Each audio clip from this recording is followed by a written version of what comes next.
বিয়ের আগে মামা বাড়ি আর বিয়ের পরে বাবার বাড়ি মেয়েদের কাছে স্বর্গের সমান হয়। কথায় আছে না, মামা বাড়ি ভারী মজা, খিলচড় নেই। বাবার বাড়িও ভারী মজা, যেখানে কোনো নিয়মকানুন নেই। যখন ইচ্ছা ঘুম থেকে ওঠো, যখন ইচ্ছা ঘুমাতে যাও। ইনি হলেন আমাদের বাড়ির কমলা মাসি, যার ঝাড়ুর আওয়াজে প্রত্যেক দিন সকালে সবার ঘুম ভাঙে। জানো তো, খাটের এই কর্নারটাতে না সারা বছর রোদ আসে, আর এই কর্নারটা আমার কাছে ভীষণ প্রিয়। বিয়ের আগে আমি এই কর্নারে বসেই পড়াশোনা করতাম। আজকে বাবা এখানে বসে সকালবেলায় রোদ পোয়াচ্ছিল আর মোবাইল ফোন কাটছিল। আমার না ভীষণ ছোটোবেলার কথা মনে পড়ছিল। ভাবছিলাম যে সব কিছু একই রকম থাকে, শুধু আমি স্টুডেন্ট থেকে গৃহবধূ হয়ে গেছি।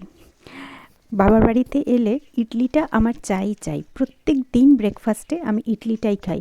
আর খড়গপুরের মতো ইডলির টেস্টটা না আমি কোথাও পাই না। মেদিনীপুরে তো আমি কোনো দিন ইডলি খাইনি, কারণ আমার একদম কোথাও ভালো লাগে না।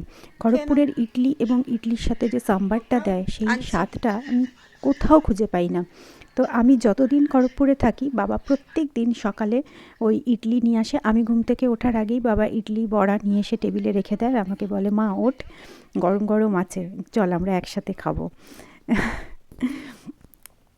আর আর জানো তো, সকালবেলায় স্নান করে মাকে পুজো করা, মা চলে যাবার পর থেকে এটা আমাদের একটা অভ্যেস। মানে আমাদের চারজনেরই, আমাদের 3 বোন আর আমার বাবার, এটা আমাদের একটা অভ্যেস যে মাকে আগে পুজো করা, তারপর আমরা ঠাকুরের পুজো করি।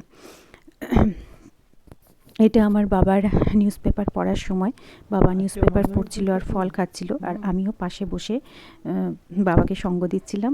আমিও বাবার নিউজ পেপারটা একটু উঁকিঝুঁকি মেরে দেখার চেষ্টা করছিলাম, কারণ নিউজ পেপার পড়া তো আমার হ্যাবিট নয়, আমি রেগুলার নিউজ পেপার পড়ি না।